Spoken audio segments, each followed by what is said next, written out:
Hello and welcome, welcome and hello. Hello and welcome and hello. Thank you for joining me on another special edition of You've Got a Tiny Wiener. No, I'm just joking. That's not what this gesture means at all. I'm just gesticulating that we're going to give you un poco mas, the show that gives you just a little bit more. It's a Friday, guys. Happy Friday. TGIF. Oh man, what a week. I have been just burning the midnight oil. I hate coming into tax time. All my clients panic. They all, realize they owe a bunch of money and they didn't plan for it and they're just completely stupid. And then they want me to pull a rabbit out of my hat or out of my ass or whatever. But I don't got a rabbit up there. You don't want to know what's up there. It's the dark star straight on the highway to hell.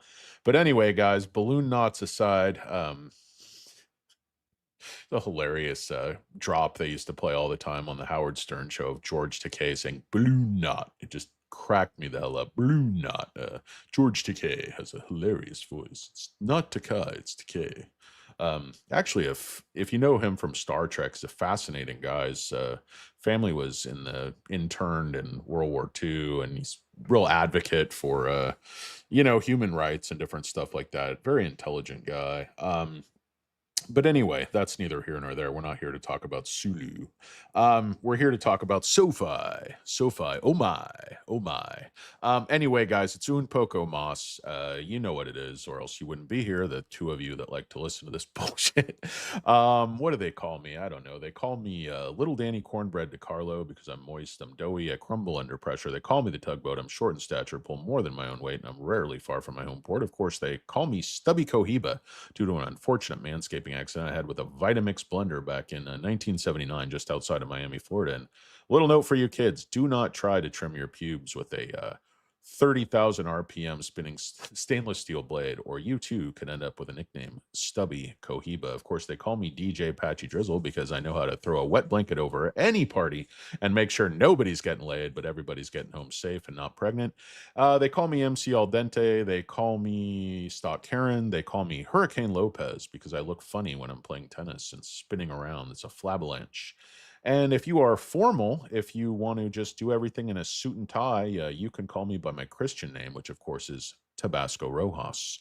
Anyway, guys, nicknames aside, we, as you probably know by now, due to the price action popping back down, which is kind of a fugazi in my opinion, but SoFi was not added to the S&P 500. Boo-hoo! And that's okay. I really didn't think we were going to get added this time. I was hoping, it was an outside shot, but I was hoping we might. But no, they went with Veritiv, who was the favorite, then Lumentum, Coherent, and EchoStar. I didn't really see much juice about EchoStar, but they were really looking to put some industrials and some software and stuff in there, I guess. Not another fintech, finturd type of situation, which is fine, guys. Am I on mute? Fuck me. This soft touch mute button is really getting inside my head, crawling up my ass all the way to my head. Anyway, hope everybody's having a great day. It is Un Poco Moss. Thanks for joining me. Everybody's here. The great Katie Wentworth kicked things off. Probably the greatest Katie out there. Yeah, it is all my dad's fault. He deluded us. Guys, it wasn't the market cap or anything like that. I think it was just more like sector bias. There's a lot of fintechs out there right now. It's a very hot sector. I don't think they're really. I still think SoFi is going to get into the S&P 500. Um, thank you, Not a Lurker. J Money on the bat phone. Everybody, J Money. The great Not a Lurker. Let me switch this up on a Friday because we all know buy SoFi Nafafepo. We all know this one, but let's get the greatest of the great out here. Not a Lurker, FinTech Ranch. Gonna go with that on a Friday. Let's see. So the news, we didn't get S&P 500. That's fine. There's so much good news out there recently. It's Templum offering SpaceX and other AI, private companies that nobody else, in terms of the small, tiny weighing broke investors like ourselves, can invest in. So you can do that through SoFi. I think that's going to drive significant membership gains here this month because it's only available for like a 3-week period. Then we have, the deal with MasterCard that's going to bring in this sort of recurring, passive, extremely high margin, fee-based revenue on an ongoing basis. I think once that thing gets rolling, we don't know the scope of it yet, but essentially, I'm going to actually make this one short because I do have to go grab something to eat. I forgot to eat breakfast, and I started working like 5 a.m. So I don't know what the hell. That's been about 8 or 9 hours, and I'm got a splitting headache, and I'm just about to pass the fuck out. Um, you got knocked the fuck out. Anyway, guys, so I just want to flesh out like why the multiples that they're giving us, the EPS projections that they're giving us make absolutely no sense. Okay, that these powers that be are like, okay, SoFi is going to make 60 cents this year and 72 cents next year, 78 cents next year. It's just absolute utter nonsense. It's not going to happen. It doesn't make any sense given the you know, rapidly shifting. I don't know what the right word is, but to fee-based revenue, basically that has much higher margins. So as revenues are growing in the 30s, I think EPS are going to be growing in the 40% range, and we're actually going to see. I think we're going to see at least $1 per share next year in 2027. This year, I think we're going to see somewhere 68, 70 cents. But I'll go over that. And again, it's just an extremely, extremely simplistic model that I'm using.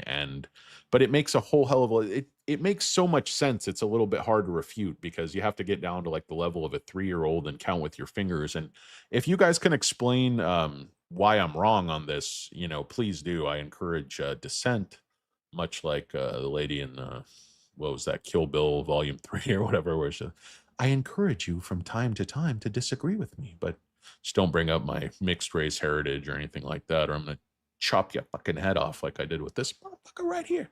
Um, who's that? Lucy Liu, I think.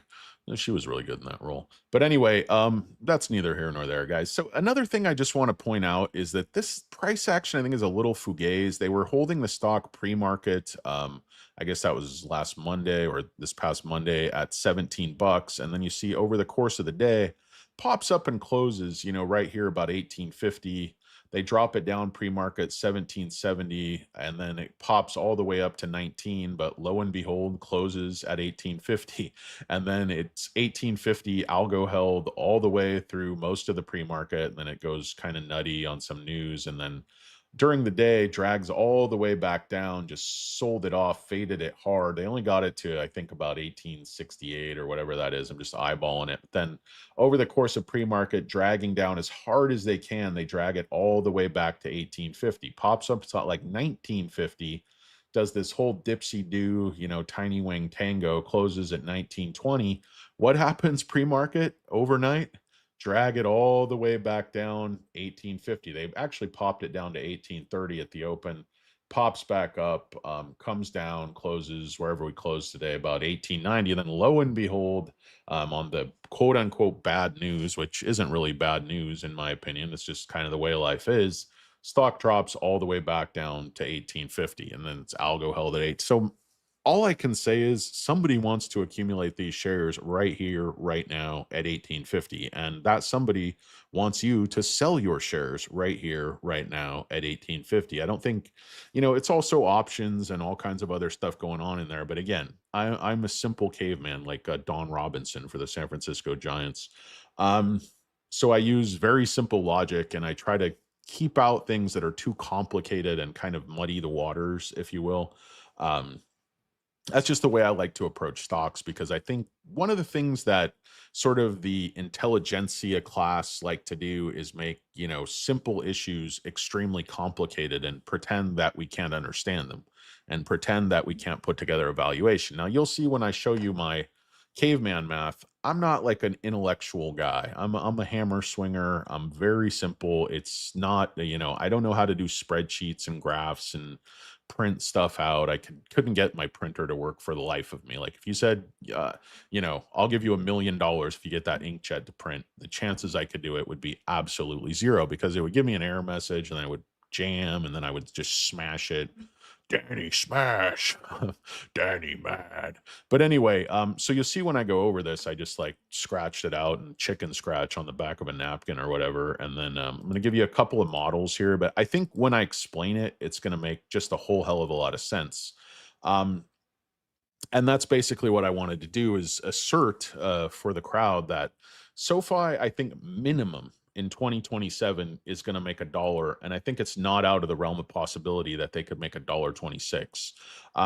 So when we get into those type of numbers, I think you can just calculate the EPS for yourself and say that it just makes absolutely no sense. I mean, forward EPS on a company growing the bottom line more than 40% should not be down around 15, not with these margins, not with this management, not with this model, not with this growth. I mean, this is hyper growth, guys. I know it's not, maybe Palantir level or Nvidia level hyper growth, but that's like, pipe dream hypergrowth. That's Felix. Felix. Coming to you from Monte Carlo. My golden retrievers are wearing tuxedos. Love me some Felix. Gonna get a powdered wig in his honor. But anyway, so I just wanted to take a look at my logic here, and you guys can tell me where I go completely wrong. Hopefully, I'm not on mute. I'm not on mute. If you look at what SoFi has done over the last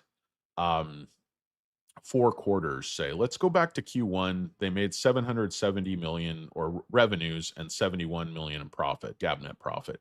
And then they popped up revenue by $90 million, and they popped up earnings by about $30 million. The next quarter, they increased again by $90 million and another $30 million. So very, very consistent. Then the last quarter, they only increased revenue by $50 million, but they increased earnings by 33 or $32 million. You see even more earnings on half of the incremental revenue. What does that tell you guys? It tells you, even with one-time items and different stuff going on, I know there's dilution every quarter with stock-based compensation. You have to account for, preferred share dividends and all this stuff. So this is common, this is EPS is what's attributable to common shareholders. I guess it's very complicated. I don't know how all this stuff works. Actually, I kind of do, but I just don't have the ability to explain it right now because I'm suffering from low blood sugar and I'm about to pass the fuck out. But anyway, guys, so just tell me where my model falls apart. Like Q1, they're earning 6 cents, then 8 cents, then 10. It says 9, but I think it's actually 10. And then 12. I think it was a little bit higher than 12 if you do the math. The point is, every quarter they've been adding around 2 cents or slightly more than 2 cents to EPS, and that's on $30 million in new incremental net profit at the bottom line. So logically, just use your logic, put on, take off your dunce cap and put on, your Sherlock Holmes cap or whatever, like a fedora or somebody, like pretend you're like Mystery in the Pickup Artist. You're a chubby guy with a, no personality trying to pick up some models in a bar in Los Angeles, but you didn't realize all you had to do was put on some eyeliner and some black plastic bracelets and maybe a scrunchie. Get yourself, put some makeup on, just look like a complete asshole. That's what women like. That's the vibe they like. Kind of a scarecrow dressed in black, like a Johnny Depp wannabe with an ugly face. I don't know, man. That guy Mystery tripped me out. It's like, no, no, no. You need to. The key is you got to look like more of a douchebag. More of a douchebag. The bigger the douchebag you look like, the more chicks dig it. Like, are you sure, Mystery? Are you sure you're not just paying prostitutes? Like, no, no, I'm gonna go. Anyway, guys, crawfish season, New Orleans, Billy Jack and the Butt Crack Boys coming through with some crawfish, little crawfish, boy, I like it. The Timmy, can you do that for the next SoFi video? I don't know what you guys are talking about. I haven't read any of this. Preferred shares, regular shares, and Danny shares. Was Danny shares like driving your car? Your toddler gets those plastics. Oh, that's funny, Carl. Big beard, burn it all down. $200 oil. What if we were starting to dick back the Middle East, rate cuts, wash oil, bleeding other sectors, past metro data country?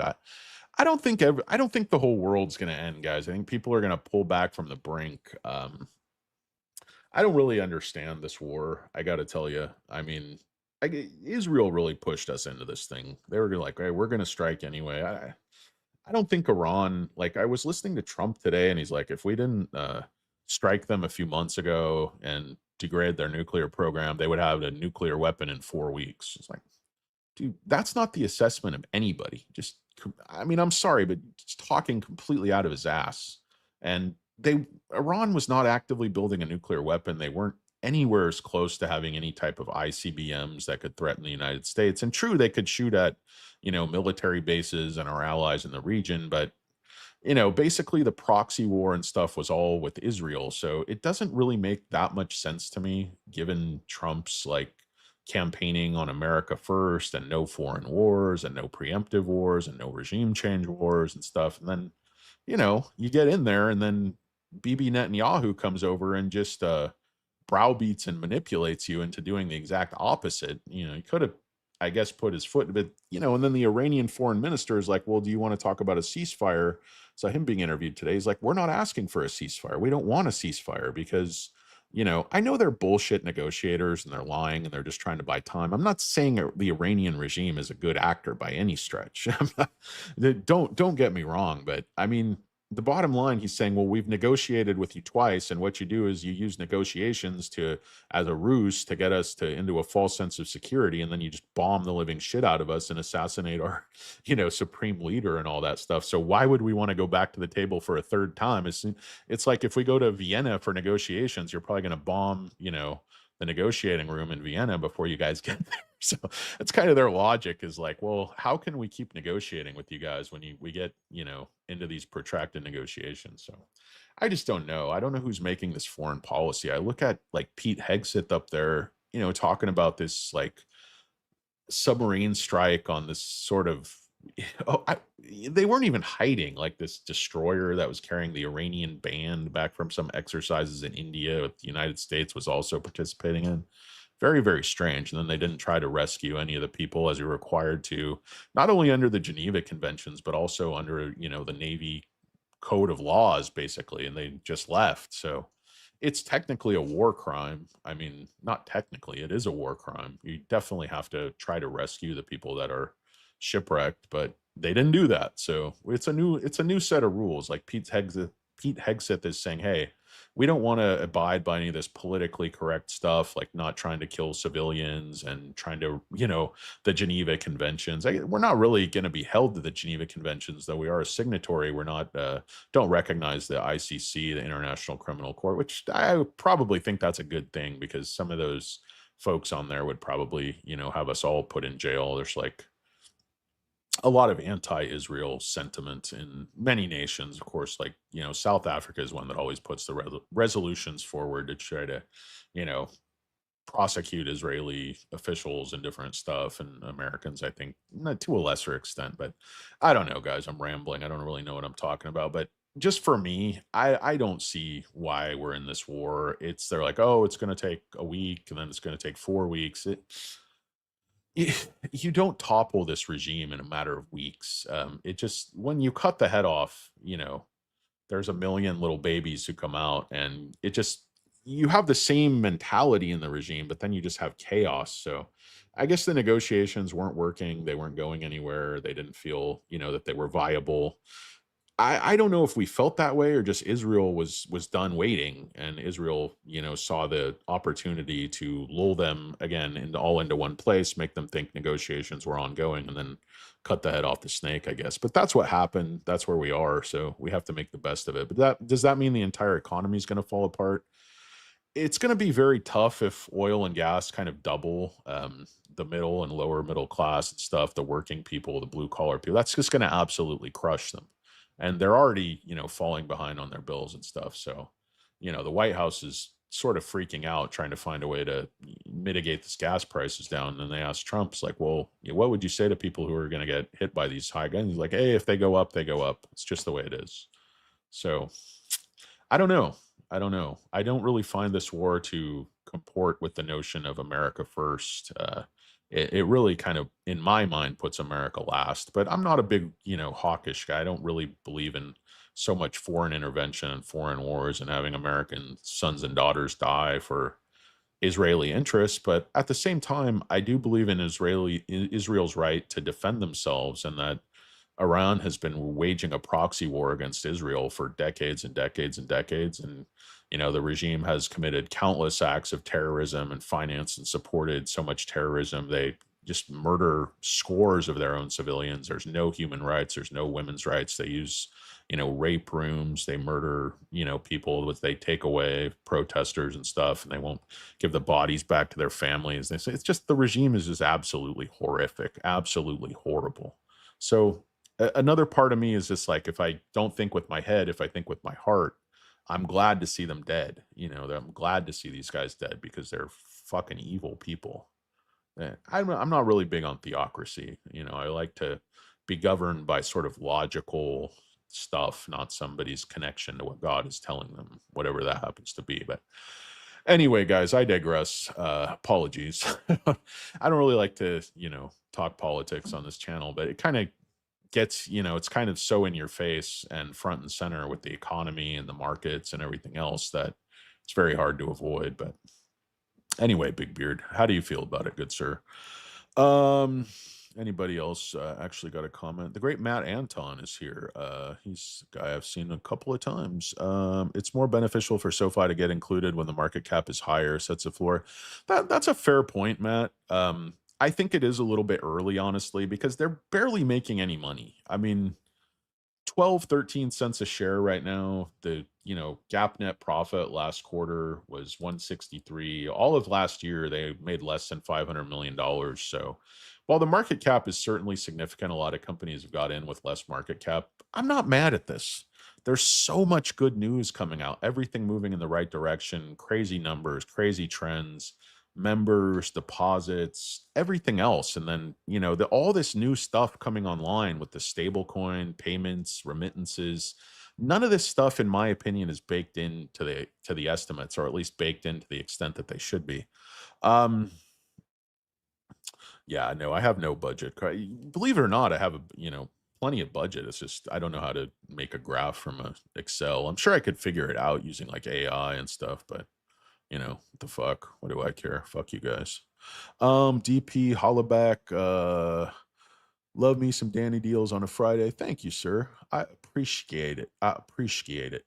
My portfolio is currently 45%. So I said, Billy Jack, I'm not comfortable with that level of concentration, but if there was one stock that I would put in that role, I would pick SoFi just because of the consistency. I believe the growth and the success is just about inevitable.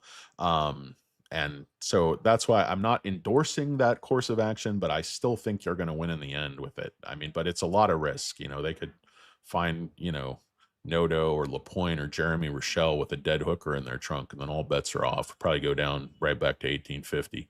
Not a seafood eater, freshwater eater. I have no idea what you guys are talking about. No, Israel is the drunk friend that talks shit. Can't fight. Well, Israel can fight, but I mean, look at what they're dropping our bombs. They're using our fighter jets. I mean, they have excellent pilots, and I'm not taking anything away from the Israeli military, but they're a modern, 21st century or, military with, current generation fighter jets, and they're fighting against, enemies with absolutely no technologically equivalent weaponry. It's like, it's a guy with a lightsaber fighting a guy throwing rocks. Is like it's such a insane mismatch. Is the great Matt Flo in the house? The great Matt Flo is here. All right, Matt Flo, thanks for joining us. Welcome and hello, Matt Flo. That rhymes. Welcome and hello, Matt Flo. Um, let's see. Yeah, Russia is helping Iran with intelligence. That's to be expected. I mean, Russia sold them all the like Su-300, Su-200 air defense, which the problem is you have to actually know how to operate those things. It's like they can buy them and they can try to scare their neighbors. Like maybe Saudi Arabia won't go in there, but Israel and the United States Air Force are so sophisticated. The stealth capabilities, the standoff, long range missiles, and Tomahawk missiles. That stuff is just not, Tomahawks are coming in just right over the ground and hitting their targets. And they launched a bunch of Tomahawks right at the beginning of this stuff to knock that out. But yeah, you definitely expect Russia would be helping Iran, their allies. And, Russia has historically had a close relationship with Israel, but I think that's kind of a thing of the past. Yeah, no, Putin wasn't really caught helping Iran. I think he's doing it, out in the open to make a point. Putin doesn't give a fuck what we think. He does. I think he's intentionally caught, quote unquote. But you know, I'm moving to Florida, and one thing I will be doing is eating a lot of seafood. Excellent, good call, Billy Jack. Yeah, they got some great seafood down in Florida. I haven't been to Florida in a minute, but I'd love to go back pretty soon. Maybe we'll hook up down there. We'll get a bowl of chowder. Get us some spiny lobsters, some of those giant 1 pound shrimp they have there. Russia, Russia, Russia, Katie, indeed. Salmon is very good for you. Yeah, very healthy fats, so omega acids, all that stuff. High in protein, high in good fat, everything you need. This is 40 chess, hit around, pressure Russia. Ah, I don't know, but do we want to? Are we trying to pressure Russia? Why would we cut off weapons flow to Ukraine? I mean, they just did a thing where they sided with Russia and China in some energy dispute versus Ukraine. So the proxy war with Russia was already there. I mean, we could have armed the Ukrainians more effectively and killed Russia in the crib right then. But yeah, Russia is definitely going to help around. I mean, the United States is their mortal enemy. I don't care what they say. I don't care how, what a bro fest Putin and Trump have it. It's not, we're not compatible. So it's because you didn't buy the dip enough. Sorry. Venture Global, natural gas play during the war. Interesting. I have to look at that. Timmy, SoFi didn't get the means. You might see a pullback today. 42 calls. Okay, interesting. I don't want to sell my SMCI shares to buy SoFi shares. Yeah, I got to own both. I think both have a tremendous amount of upside. SoFi, a little bit less, but a 10 times safer. SMCI, I think, is a bit riskier play given that they still haven't hired a new CFO and they're that accounting overhang stuff. But SMCI, I think, is an insanely explosive upside, and they're doing so many things well right there. But if I sell SMCI, I will sell SMCI if SoFi hits 15. Yeah, SoFi at 15 is so incredibly compelling, given that what that will make these forward EPS multiples. Just it doesn't make any sense given the growth, even to be here. But at 15, it's just. I think market makers won't take it there because I think we're such rabid, fans of the stock, sort of illogical in some senses. We fall in love with the stock. I mean, Anthony Noto is my biological father, so it makes sense for me. But what's you guys' excuse? It's weird that chicken can still survive without a head. It doesn't really survive, Payush, but yeah, that's a little bit of a misnomer. Pete Keg's breath has it under control. Whiskey Pete, yeah, he inspires confidence up at that podium. So he can barely read the talking points he's trying to say. Like, I don't really understand why Trump picked him. I mean, you have so many good options, from within the establishment. I kind of do understand, but he picked so many people just like off of Fox News. Like, oh, I need a new attorney general. Let's take Judge Janine. Like, it's like, and he's picking just raging alcoholics. I mean, Pete Hegseth's own mother wrote this letter talking about what a horrible, immoral, awful human being he is. And I mean, I'm not going to like cast aspersions, but much like Trump, he's this fundamentalist Christian. Everything he does is Christian, Christian, Christian, but he cheats on every wife with a new, work person and then divorces his wife and then starts cheating on that wife with a new one. And it's like, come on, dude, what are you trying to sell me? That's not like, that's not the strict Christian ethos, some warrior shit. Just because you tattoo some shit on your chest doesn't make you a Christian. You clearly have no understanding of the message of Christ, at least in terms of the New Testament. But anyway, like, I don't know, guys. It's hard for me to square the circle of these quote unquote Christian conservatives who, just cheat on every wife and then, buy prostitutes their whole life and then, steal from small business people and con everybody. And then, oh, by the way, we're conservative Christians. Oh, okay. Thanks for telling me. I wasn't sure. Brian with a Y is here. Brian with a Y. Welcome and hello. The biggest investment I make was not marrying Nancy Pelosi. That's for sure, man. Nancy Pelosi takes insider trading to another level. Shitty jobs numbers, unemployment. Yeah, it's been really bad across the board. The economy's slowing down, inflation's going up, unemployment's going up, and some of that's attributable certainly to AI. If you look at the layoffs with Block and everything like that. But a lot of it's attributable to this disastrous tariff policies, just nonsensical. Oh, let's go to war with Canada. Let's go. It's making everything we need more expensive. Like, where are you going to get the critical minerals then? China? You think China's your friend? You think Russia's your friend? They think they're going to get them all from Ukraine, but I don't know about that. These deals are not being made. Like, we didn't stop the Ukraine war on day one. We didn't lower energy prices. We didn't lower food prices. We didn't bring back manufacturing. There's no manufacturing boom. It's all made up. The data shows that it's just bullshit. So I don't know. Sorry if that offends anybody, but it's true. Probably hit 14 cents per share next quarter. Brian, I got it. My bear case is, you called it, 14 cents. So let's get into this SoFi valuation. I don't, the war and the politics and all that shit is just way too depressing for me. I have a ton of physical silver, and yes, I've been watching it. I have less gold. I have a little bit, but yeah, I definitely pay attention to precious metals, disregarded ideas. The white sensation is here. Matt Flo in the house, the great Matt Flo. What's going on? Matt Flo, welcome and hello once again. Brian with a Y, McLaughlin. Freddie the Beetle Bonds, go ahead. I'm assuming you're related to the late great John McLaughlin. I assume John McLaughlin's dead. He was fucking ancient when I was a little kid, so I don't know how long he could have hung on. SoFi will have her day. Not a lurker. Completely agree with you. Does Payush drive a Nissan Leaf? I have no idea. I thought Payush drove a Lambo, but I'm not sure. As I like to call her, Sophia. Tariffs are paid by Americans. Yes, tariffs are a tax on Americans. It's just clear as hell, and everybody, first year economics student. I studied economics extensively, one of my many degrees in economics.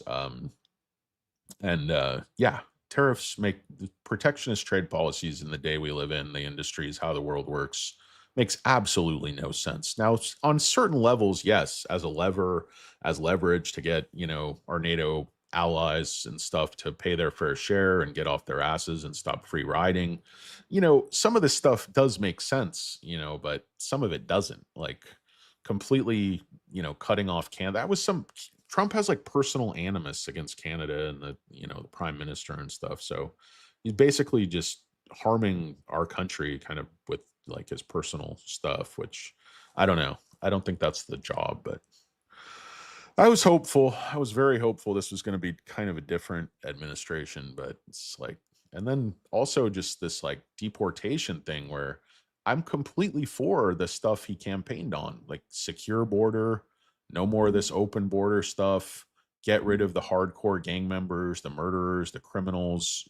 I'm all for that. I was 100% behind Trump on this stuff, but then that's not what they're doing. They're just playing a quota game where they're trying to get as many people as possible. So they end up grabbing, you know, anybody they can grab, whether like a roofer, a framer, a nurse, a childcare worker, all these people, they're grabbing people from like visa appointments where they're showing up to their appointments to, you know, try to further their legal immigration status, and they grab the people. It's just fucking ridiculous. I don't even like guys like Joe Rogan and others, who are sort of conservative, commentators and influencers and stuff. They like, what the fuck are you doing? This isn't what you talked about. Because it's all like the Stephen Miller guy, who I think is just really kind of a white supremacist. I mean, he has been his entire life. He went to Santa Monica High School. Everybody hated him then, said he was a complete fucking weirdo. His whole family hates him. I just don't get why Trump is putting this guy in such a prominent position to influence his policies. I think it's very bad for him, very bad for the country.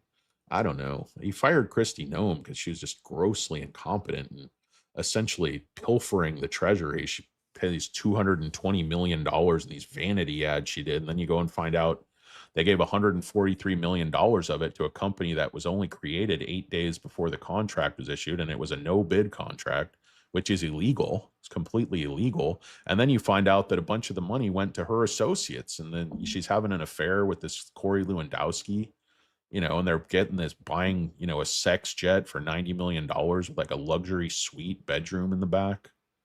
It's fucking ridiculous. The level of corruption, I mean, is just once, and that's what got her fired. Was basically she went on the, Senate hearings and said, well, Donald Trump authorized all this stuff. Yeah, Donald, and I don't think he did.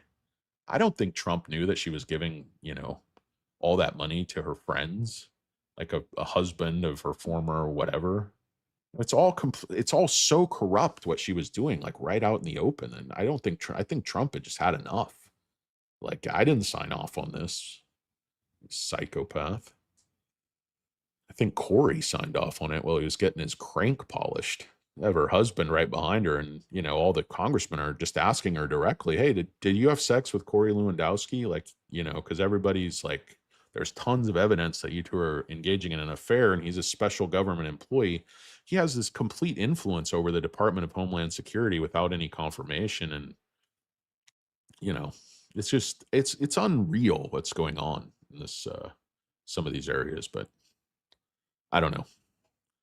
Anyway, they ain't grabbing me. This roofer's legit. Yeah, and I mean, Jimbo, you know, I'm not for like illegal immigrants taking jobs from Americans and stuff like that. I know some people might interpret my comments that way. I'm for people following the law and doing it the right way. And I know immigrants, people have waited years in line to get in legally, and it's completely unfair that people just rush in illegally. But I also think you have to weigh things and do things sensibly and take a measured approach that makes sense for our economy, for our society, for our resources. Like you give, DHS, it's like $60 billion, and they're spending it to build like, these camps. I know people have equated them to like, concentration camps, and people are being held in these horrible conditions. I saw some Irish guy who was like married to an American, and he was in the process of getting things. He had his applications in, he thought he was legal, and they end up putting him in one of these camps for like, 4 months or something. He can't get out. He can't go back to Ireland. And the government of Ireland got involved. Maybe he's out now, but it was like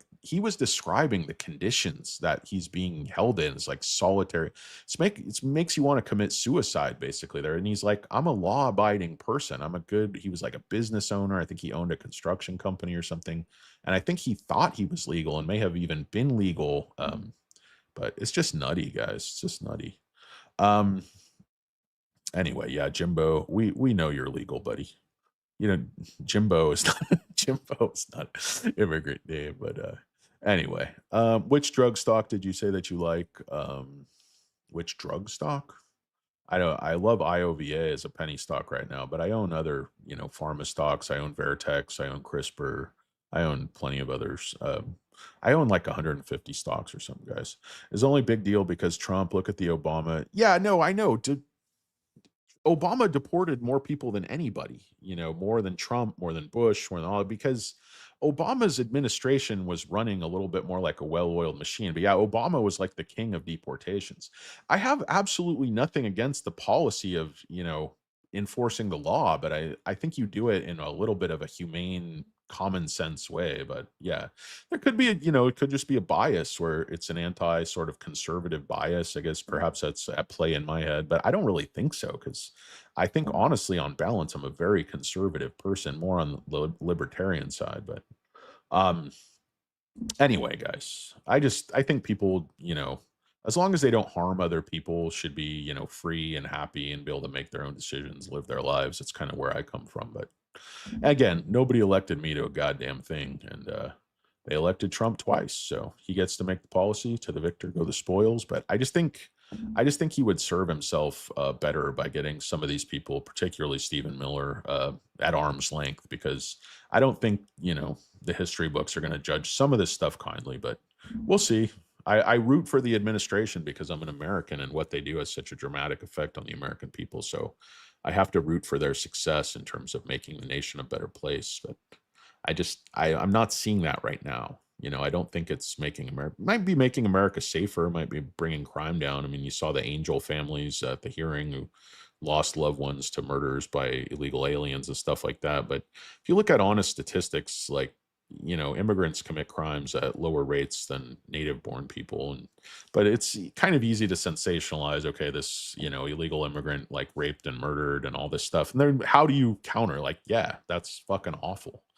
You know, like, what do you tell those parents? Like, but yeah, I just don't think, you're going to have crime, whether it's native born people or immigrants or any combination of there's still going to be a certain crime rate per however many people. So you have less people, I guess, in aggregate, you get less crime. But anyway, I don't know how long.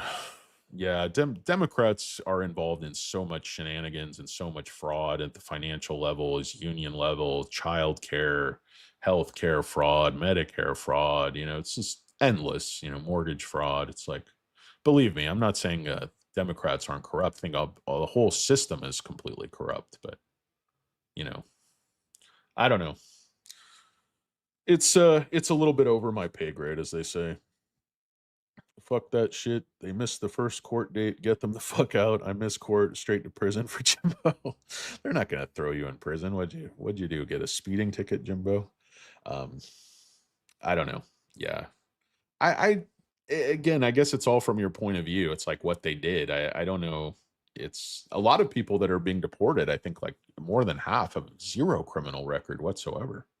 And again, people are saying, well, just being in the country without proper authorization is a crime. And then other people say actually it's a civil offense. It's not actually a criminal statute. But I don't know, guys. I think a lot of this stuff is above my pay grade. Just there's just a sense of like some of this like violence and the military type tactics they're using and like grabbing little kids and baiting parents with kids and detaining and slamming and even killing American citizens and leaving people to rot in these camps and stuff. It's just I don't know, it just doesn't feel right to me. But and that's not because of somebody's like political. It's just for me, just on a visceral level, it just doesn't seem like the right thing to do. But you know, that's just me, guys, and I respect everybody's opinion. I'm not somebody if somebody disagrees with me, "Oh, you're evil, you're awful." I mean, I try to, use critical thinking and entertain the distinct possibility that I could be wrong or mistaken or misled or not have the proper information. So I try not to, turn it into a thing where it's like my way or the highway, everything's black. These are extremely complicated issues. It's not necessarily one right solution. But anyway, are the tariffs that other countries have on us unpopular in those countries and paid for by their citizens? Yeah, I mean, it's all tariffs pretty much work the same way. DSDS. So yeah, if like Japanese have a huge tariff on American cars as they do and as they have, it's just totally unfair competition. So yeah, but it doesn't function the same way, DSDS, in the sense because they don't import any American cars. So it's a trade, like it's not a trade barrier, it's like a trade wall. Like it's not designed to increase the cost, it's designed to completely stop the flow of those goods in a lot of senses. Like Germans had some of that stuff too. So yeah, but I mean, I think they'll be popular in those countries because they're protecting certain industries, but they might be unpopular in other areas, like if they're, making food and energy more expensive and stuff. But these are again, it's very complex stuff. It's not there's no easy answers, but um yeah, UK has tariffs. UK was one of the first ones to make a deal, but then UK wasn't with this war. They didn't let use the, and then you say, oh, we're going to cut off all trade with Spain because Spain is anti-war. But I listened to the speech their prime minister made about why they're anti-war and their experience, with the last Middle East, stuff that, Bush and Cheney and Powell and the boys took us into. You guys remember when Colin Powell, probably you're not old enough, most of you, but Colin Powell got up in front of Congress and did the WMD thing. Iraq has WMDs. We're all in mortal day. And it turned out it was just all complete bullshit. It was all nonsense. It was all, just a pretext for war and regime change and ended up costing us like trillions of dollars. And we're there forever. And then Afghanistan, you understand definitely after 9/11 and Al Qaeda, why we're in Afghanistan. But just very, very difficult to prosecute these regime changes with any orderly fashion because there's so many unforeseen, you know, so many unforeseen things that come out of it, and you really don't know. You could end up with something much worse than you started with. I mean, Iraq almost turned into a failed state, and it's just very tough. I mean, if you go to Afghanistan right now, we didn't win. I mean, we lost, and I don't know if we lost, but what were even our objectives? But bottom line, the Taliban, all this time later, is still in charge of the country. So Hamid Karzai wasn't able to pull everybody together and unite the unite the pro-Western and pro-Taliban. It's just anybody who thought that would happen, I think, has their head completely up their ass. But yeah, Keir Starmer. What kind of a name is Keir Starmer anyway? That guy's a little too cute, looks like the dad from Dennis the Menace or something. The stage is being set for a decent economic boom. Venezuela, oil, silver, Iran, oil. U.S. is controlling other parts. AI build out. Our government is backing it. Again, the outcomes are so we don't know the outcomes right now. We don't know what's going to happen in Venezuela. Yes, we're getting their oil. Yes, we're starting to sell their gold. Yes, Iran has a lot of oil, but right now, they cut off all the gas coming out of Qatar, which is like 20% of the global supply. They shut the Strait of Hormuz. It's a shit show right now, but it could evolve quickly and become a much more positive situation, which obviously is my hope. So anyway, guys, sorry for that long, long ass rant, but going back to this, so SoFi has been adding 2 cents a share. And just logically, given the fact that there is more and more a percentage of the revenue is this high margin fee based revenue, we've talked till I'm blue in the face about, incremental margins, how those are just going to go through the roof. So On the bear side, on the very bearish side, assume that they're going to continue to add 2 cents a share. So, and I talked about this before, but I never showed you my chicken scratch. Um, I had to add these together and write that here because I'm not smart enough. I don't have that many fingers. But anyway, 14, 16, 18, and 20, that would be 68 cents this year. I think they're modeling for 60. And then next year, if you just do 22, 24, 26, and 28. So this is in aggregate what they're adding right now. It's about $30 million a quarter. And I know there's going to be more dilution in there and stuff. And this is a simplistic model. I get that, guys. Just kind of for illustration purposes. And then that would be $1 a share next year.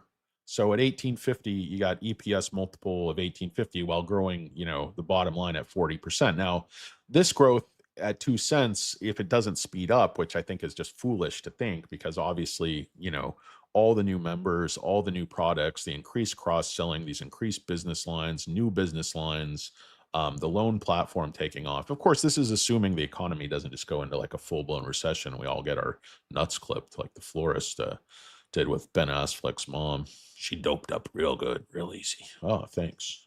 Hey, what's up, Rusty? I think one of my favorite parts of that movie was when he killed Rusty.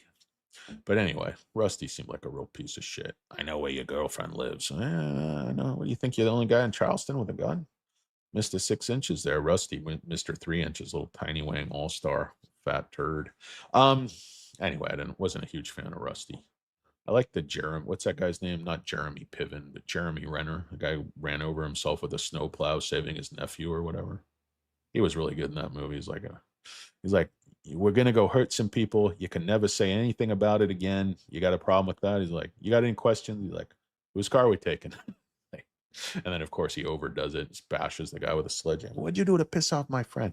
But you go into 2028 and you just consider this very pedestrian, very minimal addition of EPS at 2 cents per share.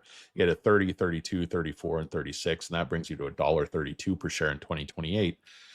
Now, I realize this probably isn't going to take off quite this quickly, but if you change this to 3 cents, if you change your assumptions just to 3 cents, which I think is not really unreasonable at all, given the fact that the product mix is changing, the cross-selling is increasing, cost of acquisition is down, relative to all these numbers and amounts, stock-based compensation continues to be less and less of a factor.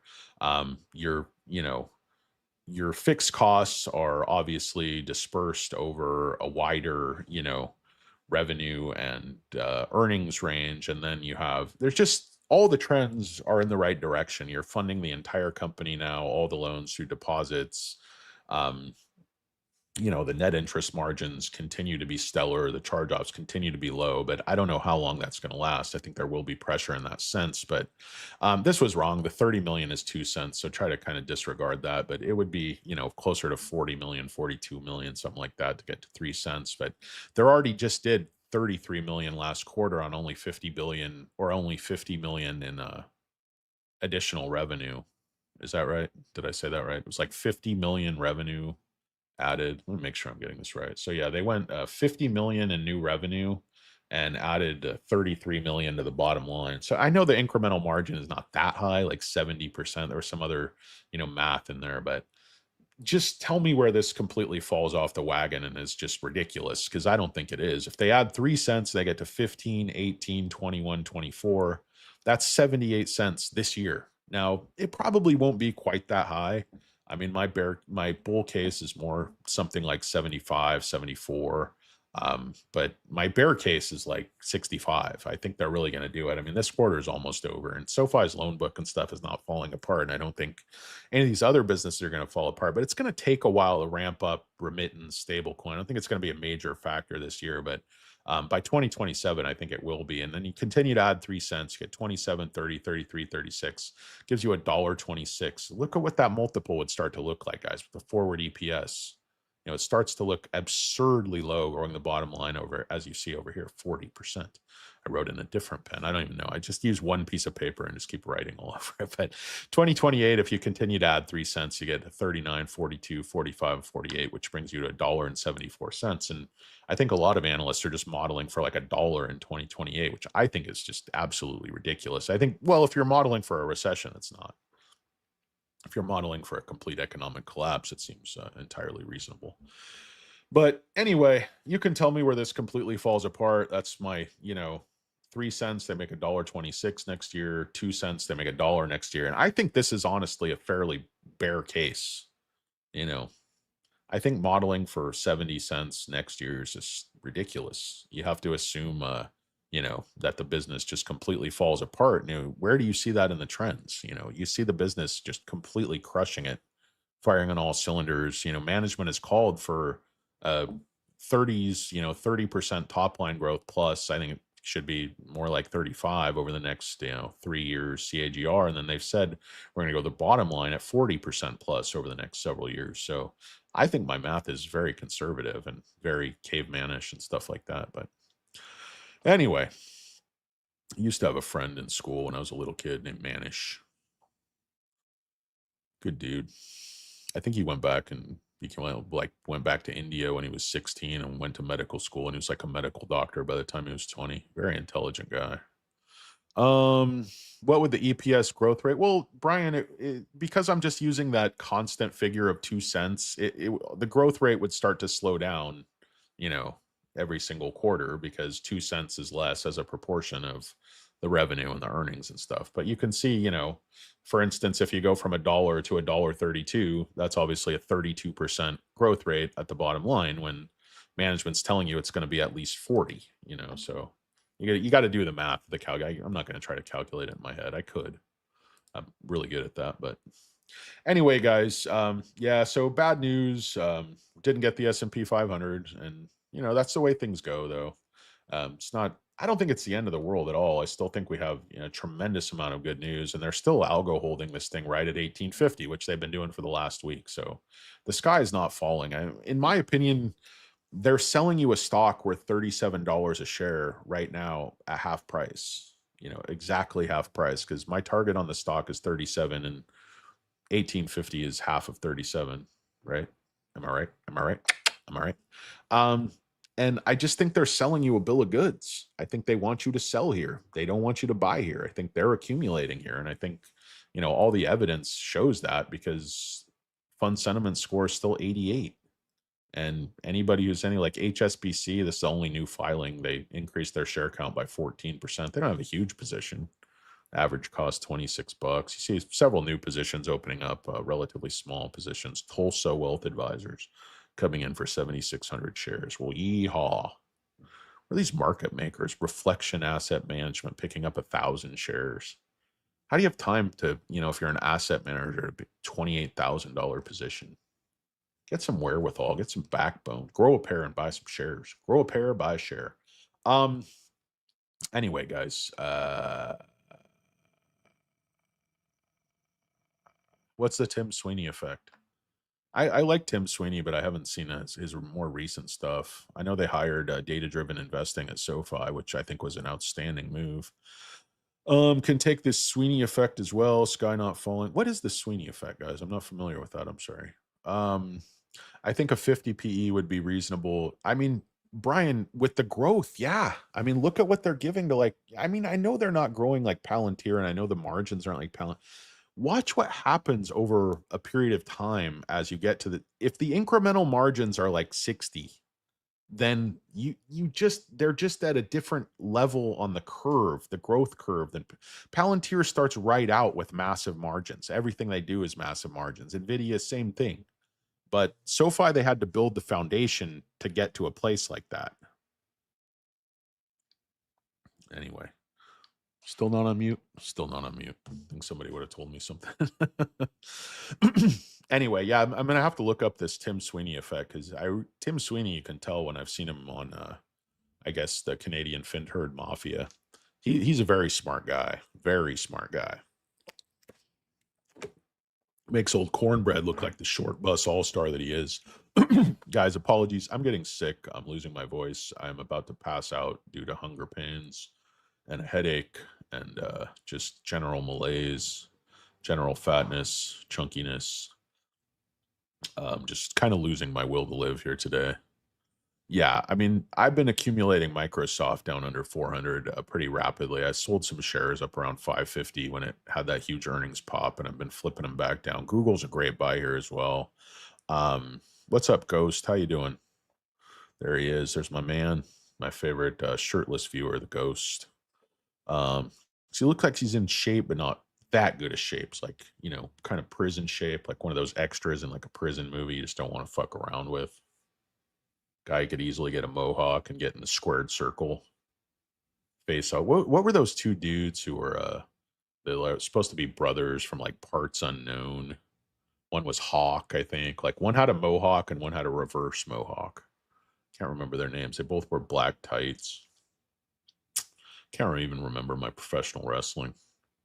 Arn Anderson, Ole, and his brother Ole. The fuck are these guys?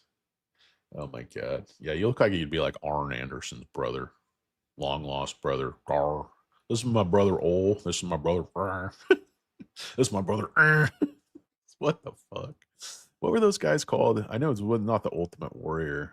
SoFi, Tim Sweeney bought more SoFi today. I'm not surprised. I know he's very bullish on the stock. But who were those? Who was that tag team guys with the Mohawks? Could somebody help me out there? Um, Really pissing me off. I think one of them died. I'm not sure, but yeah, those guys did so much steroids and stuff. Love me some Jimmy Superfly Snuka. Who's you guys' favorite professional wrestler? I like anybody from parts unknown, such as the Ultimate Warrior, but he died too, I think. That guy died falling, was his name. Died right in the ring. They didn't put the harness on him, whatever. Uh keeping keep killing it, brother. I need a Tony B. I'll hit you up, Ghost. He's like, I gotta think of something for Tony. Tony Beats is so fucking rich. All those guys are Parker Schnabel. SoFi quarter over quarter is inevitable, like Thanos. We look like back a couple years now, laugh at current prices. Animal and the Road Warriors. That's right. Animal and Hawk, the Road Warriors. Yeah. Love the Road Warriors. Have to listen to your video and find out what's going on. Wells Fargo, City, TD out of the water. Yeah, there's a lot of fear right now because BlackRock just did some limits on what their clients could withdraw. Then you have obviously the commotion at Blue Owl. You had one of the regional banks suing Jeffries, and both their stocks just completely fell off a cliff. I was tempted to look at buying the dip on Jeffries because I think that's more smoke than fire, but I have to do some more research into the lawsuit and find out what actually happened there. Yeah, see, that was the real stuff when they were on the road and like Vince McMahon's dad was doing it and all that stuff. And it was a lot different, I think. A lot sort of more an authentic raw. Yeah, Shawn Michaels, that was the one who died, man. It's quite and I'm not taking anything away from those guys. They're just incredible athletes. I mean, just you know, 270 pounds of muscle just flying around like a fucking acrobat, not hurting each other too badly. It's just crazy. Um, anyway, guys, I'm trying to think of something Tony Beats would say if he was a complete salty asshole. Trying to think. Barker, I'm not going to listen to a kid with hairless balls. Inherited everything from his grandpa. I came over here with nothing more than a gold-plated Rolls Royce. No, I don't know. I don't have anything good right now, guys. Sorry. I can't think. I'm literally like dying of hunger. And I know that sounds, ironic and trite coming from a fat kid, but I'm seriously, I haven't eaten since like I had a salad last night at like 5 p.m. So I haven't eaten anything in like 24 hours and been drinking so much wheat green tea. It's not going anywhere. Oh, I'm sorry. That was Owen Hart. My bad. You meant Shawn Michaels was your favorite. Yeah, Owen Hart. Was that the guy who fell? Yeah. Was he related to the other Hart guys? Like that one dude who had the like Jerry curl, Bret Hart. What's going on, Lisa? How you doing? I'm about to close up shop here and go get me something to eat because this fat kid is a bit peckish. But anyway, guys, thank you for watching. It's like funny. They're like stealing people's pumps and stuff. All the guys are pretty shady up there in Alaska. Rick Ness. Who the fuck are these guys? How do I get a reality TV show where some production company just pays me tens of millions of dollars to sit around scratching my ass? I don't know how to do anything useful like build custom cars or super pools or aquariums or Vanderpump. Vanderpump, like a penis pump. Why doesn't somebody just pay me to do nothing? I guess because I'm not interesting. Same reason I have absolutely zero audience. Anyway, guys, I hope you guys enjoy your tiny wings and your tiny portfolios and all of our paper losses and paper hands. And I was going to talk about market psychology, why they keep banging these things off the lows and why they suppress the price. But it's not all suppression. I mean, kind of damned if you do, damned if you don't. You don't want to buy the pops because then you're just inviting them to strategically, tactically short the stock. But then, if you buy the lows, even you're kind of forcing market makers to short. So obviously they have to, these market makers have to cover both ends, the ask and the buy. So you see spreads widen out and just spread the old crack. But anyway, I can't even think enough to describe anything or have any idea what I'm talking about in a coherent. Yeah, penis pumps are great, Billy Jack. You can, you put a peep in there. You can make one of those marshmallow peeps into like one of those, giant Stay Puft Marshmallow Man or Michelin Man that took over in Ghostbusters or something like that. Yeah, no, penis pumps are awesome. Just got to be careful. It's not my bag, baby, so I wouldn't know. It's like, here's a book written by Austin Powers. It says penis pumps. It's on my bag. It's like that was kind of a ripoff from the scene in Spinal Tap, I thought, where he got caught with that cute stuff in the cucumber down his pants. I talked a ton about that in Eve J for like 30 minutes, so you have to go back and listen. I don't think it has a direct value, a direct sorry, Lisa, sorry for all the penis pump talk. It's a bit off color and off putting for a classy woman like yourself who dresses all in white and goes to big parties in the Hamptons. Big so and so buys all your groceries. What's that really expensive grocery store everybody's talking about right now? You get like a $40 chicken salad sandwich, like Hawkman's, like Hermes, but for grocery store. Irwan. I think it's Irwan. I hate people, dude. I hate rich people. I hate poor people. I hate fat people. I hate thin people. I hate attractive people. I hate ugly people. I hate everyone of all colors, shapes, sizes, races, creeds, etc. Hate everybody. No, I don't. It's just something I say for effect. SMCI, I think it's an easy double. I think it's an easy triple, to be honest with you. I think Uncle Chucky's crushing it. You hire a new CFO, you get the accounting stuff in your rearview mirror. I think the stock doubles very, very quickly. Um, yeah, I wouldn't put all my money into SMCI, but I have a very big position on SMCI. I have a huge SMCX position. I've been growing my SOFA position, SOFA, pretty rapidly. I already dumped like 25 grand into that turd. So I'm just, I'm all in SoFi. So they just created that sucker and I'm already like, I don't know, 20, 30 grand into it. But yeah, I completely agree. SMCI will double. I also think SoFi will double. I think SoFi will probably take a little longer to double, but I think the chances that it doubles are much more certain than SMCI because there's a lot more known knowns and known unknowns and stuff. I know it's crazy, but you'll be all right. Yeah, we're all going to be fine, guys. Have a great weekend, everybody. I got to get out of here. Really appreciate you watching. Yeah, Billy Jack's got a lot of concentration in SoFi, but obviously a lot of conviction. And the Butt Crack boys are even more heavily invested. I heard one of the Butt Crack boys 90% SoFi, but he's only getting paid $10 a gig, and that's in moonshine. So his portfolio is fairly insignificant. Oh, can't wait to have some seafood with you down there in Miami, Billy Jack, or wherever you're going. Looking at hymns, looking to buy the dip. Costco has four hot dogs for $1 at Costco. Where are my car keys? That's all I need to know. Thank you, Not a Lurker, for moderating all of these heathens. I don't know how you keep these silly bastards in line, but you managed to do it. And you're also a very handsome, bald man, just as a personal aside. Um, yeah, guys, thank you so much. It's Un Poco Moss. They call me Mini Water because I'm short, I'm shaped like a cylinder, and I do not quench your thirst. Like, have a mini water. I'm like, why? Because you just don't know if you're thirsty. As I say, it won't quench your thirst, but if you're lucky, it'll wet your whistle. Anyway, it's Un Poco Moss, guys. Thanks for watching. It's SoFi. It's not S&P 500, but they're algo holding this turd at 1854. Don't tell me this is natural price action. The stock just fell from 19 to 1850 exactly. It's a bunch of bullshit. But life's a bunch of bullshit. Learn to deal with it. Been kicking me in the balls since the day I was born, but this fat guy's still standing. He ain't going anywhere. I ain't going anywhere. I'm going to keep buying more and more and more and more SoFi. I don't give a fuck. No fucks given. I'll buy into these guys until I'm fucking dead. So fuck you, market makers. Fuck you, S&P 500 inclusion people. Fuck this tiny wing broke audience.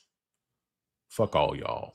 But seriously, I hope you have a good weekend. Peace, Brian. Thanks for watching. Peace, Not a Lurker. Billy Jack, Mopar, everybody, TNT, appreciate you. Brian with a Y, Mopar for life. Sanjay's left foot. Nev Joy, thanks a lot. The great Lisa, thank you so much. The great Katie Wentworth, appreciate you. All you guys I didn't get a chance to mention, Ghost. Everybody, hope you guys have an outstanding weekend and just happy, safe, and there's a lot going on in the world, but we're here. You got to enjoy your life. You got to appreciate your loved ones and be thankful for what you have. I'm really grateful that I was born here in America and I don't have to, go through some of these horrible regimes and wars. I'm very grateful to the people who volunteer to serve in the military, so fat, lazy, kind of pacifist assholes like myself can enjoy the blanket of freedom that you provide when you give your life to, defend this country and our interests, even if I might disagree with certain aspects of the policy. God damn it, I really appreciate our brave men and women who serve this country, guys. So if there's any veterans or even active duty people out there, really appreciate your service and I thank you. So hope you guys have a great weekend, guys.